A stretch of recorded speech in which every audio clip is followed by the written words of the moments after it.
자, 오늘은 말씀보다 앞서지 않는 믿음이라는 제목으로 말씀을 나누고자 합니다. 오늘 본문은 우리에게 너무나 많이 잘 알려진 그런 본문입니다. 어느 날 예수께서는 이 갈릴리 바다를 건너가셨다라고 말합니다. 갈릴리 바다를 건너가셨음에도 많은 무리, 큰 무리가 예수님을 따라왔습니다. 이 큰 무리가 예수를 따른 이유에 대해서 오늘 성경은 이는 병자들에게 행하시는 표적을 보았음이니라 라고 말해요. 이들이 예수를 따른 이유는 표적을 보았기 때문이다 라고 말합니다. 예수님도 이들이 자신을 따르는 이유가 표적 때문임을 예수님은 알고 계셨습니다. 그럼에도 불구하고 예수님은 이 큰 무리를 믿음이 없다고 나무라시거나 그것보다 이 큰 무리들 받아주시는 예수님을 우리는 볼 수 있습니다. 5절 말씀 한번 읽어보겠습니다. 예수께서 눈을 들어 큰 무리가 자기에게로 오는 것을 보시고 빌립에게 이르시되 우리가 어디서 떡을 사서 이 사람들을 먹이게 하겠느냐 하시니, 예수님께서는 그 큰 무리가 오는 것을 보고 그들을 사랑하시어 그들에게 어떻게 먹일까를 예수님은 어디서 떡을 살까를 예수님은 묻고 계십니다. 예수님은 빌립에게 이렇게 말씀하셨죠. 물론 예수님은 빌립에게 말했지만 모든 제자들에게 하신 말씀과 동일합니다. 그럼에도 예수님은 빌립에게 어디 가서 우리가 떡을 사서 이 사람들을 먹이겠느냐 하신 이유가 무엇일까요? 여러분, 빌립이 살던 동네는 예수가 가시던 이 갈릴리 베세다 근처에 살았던 사람이 바로 빌립입니다. 사실 현실적으로 보면 이 동네를 가장 잘 알고 있는 사람 중 한 명이 바로 빌립이었다라는 것입니다. 그렇게 예수님은 이 빌립에게 우리가 어디서 떡을 사서 이 사람들을 먹일 수 있겠냐라고 묻고 계신 것이죠. 그런데 이 질문은요, 그냥 하신 것이 아니라 빌립을 시험하고자 하셨다라고 오늘 본문은 말합니다. 여러분, 우리가 세상을 살아가다 보면 시험이라는 것을 만나게 됩니다. 여러분, 시험은 크게 두 가지가 있습니다. 첫째는 우리를 넘어지게 하는 시험. 우리가 하나님 앞에 신앙생활을 결단하고 무엇인가 올바른 길로 가려고 할 때 우리가 원하지 않지만 때때로 우리가 넘어지게 만드는 그런 일들을 만나게 됩니다. 이것을 바로 시험의 한 종류이죠. 우리를 넘어지게 하는 시험은 그 출처가 누구일까요? 그 시작은 바로 우리의 원수 사탄이 우리가 가는 길을 막고 넘어뜨리게 하기 위해 우리를 종종 시험하기도 합니다. 그리고 두 번째 시험은요, 우리의 믿음을 드러내고 성장하게 하는 믿음의 시험도 있습니다. 이것은 사탄이 아닌 하나님께서 하나님의 택한 백성들에게 주시는 그런 시험이기도 합니다. 우리는 이 시험을 통하여 우리의 믿음이 성장하고 자라게 하시는 하나님의 선한 의도가 있음을 우리는 기억해야 됩니다. 우리는 사탄의 시험과 하나님의 시험을 헷갈려 해서는 안 되고 우리는 잘 분별할 필요가 있습니다. 그런데 오늘 이 빌립이 받는 시험은 바로 두 번째 예수님에 의한 시험이다라고 말합니다. 어디서 떡을 살 수 있겠느냐라는 질문에 빌립은 이렇게 대답합니다. 7절에 보면 빌립이 대답하되 각 사람으로 조금씩 받게 할지라도 200데나리온의 떡이 부족하리이다 라고 이렇게 말하죠. 대답이 조금 이상합니다. 예수님은 어디서 떡을 사서 먹이겠느냐라고 물으셨는데 빌립은 현실적으로 불가능합니다 라는 대답을 내놓고 있습니다. 당시 이 한 데나리온은 근로자의 하루 일당이었다라고 말합니다. 그렇기에 200데나리온이 부족하다라는 것은 거의 8개월치 임금이 있어도 부족하다라고 할 만큼 사실상 현실적으로는 불가능한 일입니다라고 답하는 것과 같습니다. 빌립은 예수가 물으셨던 그 짧은 순간에 빌립은 이런 계산을 할 수 있는 그런 세상이 보기에는 뛰어난 사람이었던 것이죠. 세상의 관점에서 보면 이 빌립은 유능한 사람입니다. 어떤 문제를 만났을 때 그 현실을 직시하고 즉각적으로 계산하여 계산할 수 있는 그런 유능한 사람처럼 보였을 수도 있습니다. 그리고 이어서 베드로의 형제 안드레는 예수께 이어서 이렇게 말했다라고 말하죠. 9절에 보면 여기 한 아이가 있어 보리떡 5개와 물고기 2마리를 가지고 있나이다. 그러나 이것이 많은 사람에게 얼마나 되겠나이까 라고 말해요. 얼핏 보면 이 안드레의 고백은 빌립과는 조금 달라 보입니다. 그런데 사실 이 빌립과 안드레의 고백이 별반 다를 게 없습니다. 빌립은 예수님, 이 문제를 해결하기 위해서는 현실적으로 이만큼이 필요한데 사실상 이것은 불가능한 일입니다 라고 이렇게 얘기했다면, 안드레는 우리에게 있는 것은 보리떡 5개와 물고기 2마리 뿐인데 이걸로는 부족한 겁니다. 이걸로는 이룰 수 없는 것입니다. 이게 어떤 영향을 끼칠 수 있겠습니까? 라고 말하는, 바로 같은 현실을 바라봤을 때 예수님의 말씀이 불가능하다 생각하는 같은 고백이다라고 볼 수 있죠. 이들은 현실을 분별한 것이죠. 이들은 단지 믿음이 없이 그냥 부정적인 이야기만 한 것이 아닙니다. 어쩌면 이들이 보았던 현실은 너무나 유능했고 너무나 당연하고 분명한 그런 분석이었죠. 그런데 이 과정에서 아주 중요한 사실이 있습니다. 이들이 잊어버린 것이 있습니다. 그것은 바로 예수님께서는 빌립에게 어떻게 하면 이 큰 무리를 먹일 수 있을까라고 물으신 적이 없다라는 겁니다. 예수님은 빌립에게 어디서 떡을 사서 먹일 수 있을까라는 물으신 거죠. 그러나 여러분, 제자들은 예수님이 하신 질문을, 예수님이 하지 않으신 질문을 자기들 스스로 만들어 버렸죠. 이 문제를 어떻게 해결하지? 라는 관점으로 예수님의 질문을 그대로 받기보다 내가 판단하고 내가 해석해서 이 문제를 내가 해결하려고 하는 방식으로 바꾸어 버렸기 때문이에요.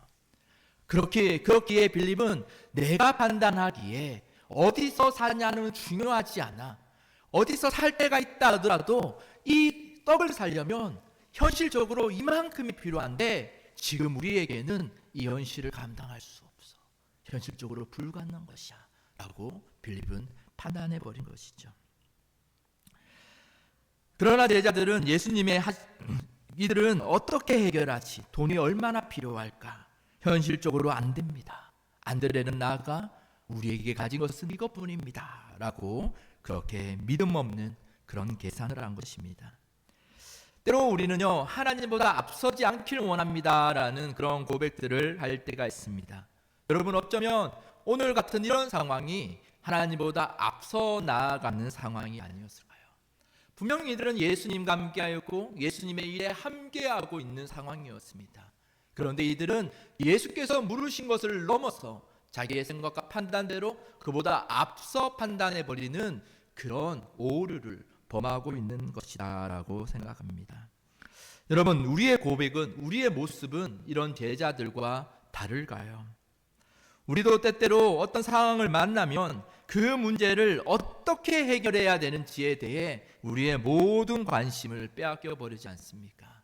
우리가 한 번씩 성도들과 나누다 보면 이거는 남편의 이야기, 남편을 주로 이야기하는 거지만 남자들은 꼭 여자분이, 아내분들이 뭔가를 이렇게 얘기하면 그 문제를 꼭 해결해야 되는 것처럼 여겨서 막 이렇게 공감하기보다 막 얘기한다라고 얘기를 많이 하지 않습니까? 마치 우리도 그렇지 않습니까? 예수님은 이까지만 얘기하셨는데 우리는 그것을 확대하여 우리의 생각들은 그 문제를 어떻게 해결해야 될지 우리의 생각을 꼬리를 무는 그런 일들이 우리 가운데 많이 일어납니다. 여러분, 오늘 본문에서 보다 중요한 것은 우리는 예수님의 말씀에 관심을 가져야 한다라는 거예요. 빌립도 예수님의 말씀을 듣고 반응한 것이죠. 그러나 예수님의 말씀에 앞서 나아가 내가 판단하고 예측하였기에 빌립과 안드레와 같은 답을 하게 된 것입니다. 우리가 이 말이 조금은 어렵게 느껴질 수도 있습니다. 조금 막연히 느껴질 수도 있어요. 그러나 여러분, 우리에게는 이 경우가 많습니다. 어쩌면 지금 우리가 이런 삶을 살아가고 있어요. 그렇게 여러분, 지금 우리의 삶에서도 하나님이 말씀하시는 것, 그 말씀에 우리는 예측하지 않고 하나님이 우리에게 알려주시는 것만큼에서만 우리는 만족하며 그 말씀 안에만 머무는 저와 여러분들 되기를 원합니다. 주님이 이만큼을 말씀하시면 우리는 이만큼에 만족하고, 주님이 저만큼을 말씀하시면 우리는 저만큼을 따라갈 수 있는 그런 백성들, 자녀들이 되어야 합니다. 주님이 말씀하시면 나아가고, 때로는 주님이 침묵하시면 우리는 믿음으로 기다릴 수 있는 믿음의 자녀들, 주님이 말씀하신 것만 듣고 그만큼만 듣고 순종하는 겸손한 하나님의 자녀들이 되어야 합니다. 그런 하나님의 자녀들이 되기 위하여 우리가 함께 공동체를 이루며 하나님의 말씀을 배워 나가는 것이기도 하죠. 그리고 이때에 이름조차 기록되지 않는 한 아이가 등장합니다. 그 아이의 손에는 보리떡 5개와 물고기 2마리가 있었다라고 합니다. 이 보리떡 5개와 물고기 2마리는요, 당시 가난한 사람들이 먹었던 그 한 끼의 도시락의 분량이었다라고 많은 학자들은 이야기하죠. 성경은 왜 이 아이가 이 보리떡, 이 도시락을 가지고 왔는지에 대해서는 언급하고 있지는 않습니다. 다만 분명한 것은 그 작은 도시락이 예수님에게 드려졌고, 그 작은 도시락이, 예수님 손에 들려진 그 작은 도시락이 결국 하나님의 큰 영광을 나타내는 도구로 쓰임 받았다라는 것에 있죠. 세상이 보기엔 겨우 이것으로 무엇을 할 수 있을까? 빌립이 보기엔 그렇죠. 겨우 이것으로 무엇을 할 수 있을까라는 그것을 통하여 하나님은 하나님의 무한하신 큰 영광을 나타내시는 그런 도구로 그 도시락을 사용하셨습니다. 사랑하는 여러분, 오늘 말씀은 이 어린아이의 작은 헌신이 큰 기적의 도구가 될 수 있다라는 것도 이야기하지만, 사실 오늘 본문은 그것을 강조한 것은 아닙니다. 오늘 본문은 예수님이 어떤 분이신가를 우리에게 보여주시는 거예요. 예수님께서는 우리에게 어떻게 해결할 것인가를 묻지 않으십니다. 왜냐하면 예수님은 그 모든 것을 아셨기 때문이에요. 빌립은 계산했고 안드레는 현실을 보았습니다. 사람들은 배가 고팠을 것입니다. 그러나 예수님은 이미 어떻게 하실지를 알고 계셨습니다. 제자들은 문제를 보았지만 예수님은 답을 알고 계셨죠. 그런데 제자들과 우리가 답을 찾으려고 합니다. 사람들은 무엇이 없습니까? 없습니다를 생각하지만 예수님은 내가 누구인가를 나타내시는 거예요. 우리의 인생도 하나님 안에서는 안전합니다. 왜냐하면 우리는 우리의 앞길을 모르지만 주님은 다 아시기 때문이에요. 주님은 다 아시고 우리의 길을 하나님이 계획하신 그 길대로 인도해 가고 계심을 우리는 말씀을 통하여 우리는 믿을 수 있는 자들이 되어야 돼요. 예수님께서 이 큰 기적들, 여러 기적들을 일으키신 이유는 우리 믿는 자들에게 예수에 대한 믿음이 자라게 하기 위함입니다. 기적을 통하여 믿지 않는 자들에게 믿음을 더하시는 것이 아니라 믿는 자에게 믿음을 더하시는 것. 우리는 우리의 앞길을 알 수 없지만 분명 하나님이 말씀을 통하여 우리와 함께 하신다라는 것을 계시하셨기에 그 많은 표적과 이적들을 통하여 마치 예수님은 너희가 나를 신뢰할 만하다라고 우리에게 보여주시는 것이 바로 많은 표적과 이적들이다라는 것입니다. 여러분, 예수님은 보리떡 5개와 물고기 2마리를 손에 들고 축사하신 후에 떼어 나누어 주셨습니다. 그러자 어떤 일이 벌어졌습니까? 5,000명이 넘는 사람들은 모두 배불렀고, 그리고도 12광주리가 남았다라고 말합니다. 이는 단순히 그들의 배고픔을 채워주신 사건이 아니라 이 표적은 예수님이 창조주이시며 생명의 떡이심을 우리에게 예표해주는 그런 사건이었습니다. 오병이어 사건은 떡을 자랑하는 사건이 아닙니다. 생명의 떡 대신 그 예수 그리스도를 소개하는 사건이 바로 오늘 본문이죠. 그렇게 우리가 읽진 않았지만 요한복음 6장 35절에 보면 이렇게 선언하십니다. 나는 생명의 떡이니 내게 오는 자는 결코 줄이지 아니할 것이요 나를 믿는 자는 영원히 목마르지 아니하리라. 세상 사람들은 예수를 따를 때에 그것이 자신들의 이익과 자신들의 배고픔을 채울 것 때문에 예수를 따르기도 합니다. 그러나 예수는 우리에게 영원한 생명을 알게 하시고 그 생명을 얻는 방법이 무엇인지 자기 자신을 통하여 예수에는 우리에게 보여주셨습니다. 빌립은 잘못 계산한 것이 아닙니다. 안드레에는 현실을 잘못 판단한 것도 아닙니다. 그들의 계산은 맞았습니다. 어쩌면 우리는 그들보다 더 유능할 수도 있고 그들보다 더 부족할 수도 있습니다. 우리는 빌립과 안드레와 별반 다를 바 없는 그런 사람들입니다. 그들의 계산은 맞았지만 문제는 그 계산 속에 아직까지 그들에게는 예수가 없었다라는 것이 문제였습니다. 현실은 계산하였지만 전능하신 그 예수 그리스도는 그들의 계산에 끼워넣지 않았죠. 여러분, 우리가 살아갈 때 여러분은 우리의 현실 가운데 예수 그리스도를 끼워넣고 여러분들은 생각하고 있습니까? 아니면 여전히 우리는 우리의 현실만을 바라보며 우리의 것들을 판단하며 살아가는 것에 익숙하지 않습니까? 그렇다고 여러분 현실을 외면하라라는 말씀이 아닙니다. 현실을 직면하고 바라보는 것은 너무나 중요한 일입니다. 왜냐하면 우리는 이 현실 가운데 살아가고 있기 때문입니다. 지금 현실 가운데 살아가게 하시는 분 또한 하나님의 계획이고 하나님의 뜻이기 때문에 우리는 이 현실을 외면해서는 안 되죠. 믿음은 현실을 부정하는 것이 아닙니다. 현실과 반대로 가는 것이 아닙니다.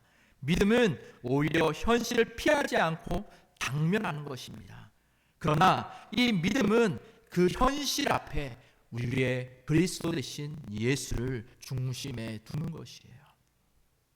현실만 보면 불가능한 것 같지만 하나님이 우리에게 말씀하신다면 그 말씀이 현실을 넘어 우리가 알지 못하는 계획들을 통하여 그 방법들을 통하여 하나님께서 결국 이루실 것이다 라는 그 하나님의 말씀의 약속을 믿고 오늘 하루를 버티며 살아가고 이기며 살아가고 기쁨으로 살아가는 것이 바로 참된 믿음이다라고 할 수 있습니다.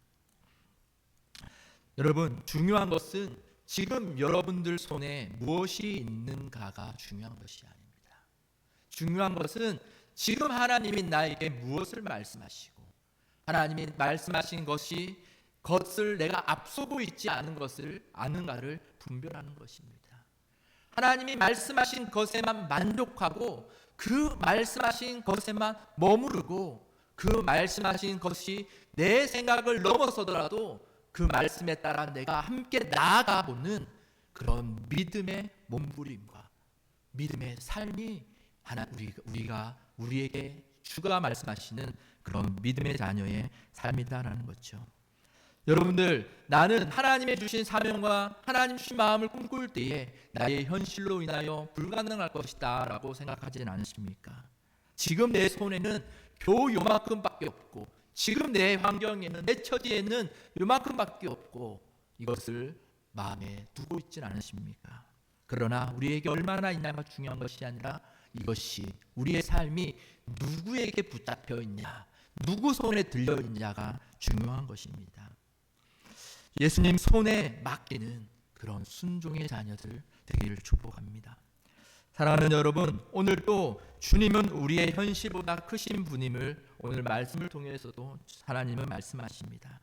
그러므로 우리의 계산보다 말씀을 신뢰하고 현실을 넘어 예수 그리스도를 바라보는 저와 여러분들 되기를 원합니다. 하나님의 말씀보다 앞서지 않고 말씀하신 만큼만 순종하며 우리의 삶을 어렵고 힘들지만 자꾸 주님의 손에 의탁하고 맡기려고 할 때에 주님께서는 연약하고 작은 우리의 삶을 통하여서도 하나님이 마땅히 행하실 그 하나님의 영광을 나타내는 도구가 우리가 될 줄 믿습니다. 한 주간 우리가 이 현실 현실을 살아갈 때에 이 현실을 계산하기보다 그 현실 속에서 역사하시는 그 그리스도를 바라보며 살아갑시다. 그렇게 예수를 바라보며 살아갈 때 예수께서 나의 삶과 이 현실 가운데서 행하시는 그 일을 우리가 보게 될 것이고, 그 예수에 대한 경험들, 그 예수의 말씀이 나의 믿음을 자라게 하심으로 인하여 우리의 삶에 믿음의 열매들이 나타나고, 우리의 거듭나게 하신 그 거듭남의 삶이 우리의 삶에서 나타나 역사하심으로 우리 또한 하나님의 영광을 나타내는 귀한 노구가 될 줄 믿습니다. 여러분, 현실을 직면하십시오. 그 현실을 외면하지 마십시오. 그러나 그 현실을 바라볼 때 이제는 우리의 계산과 생각을 뛰어넘어 예수 그리스도를 중심에 두고 살아가는 저와 여러분들 되기를 예수님의 이름으로 축복합니다. 기도하겠습니다.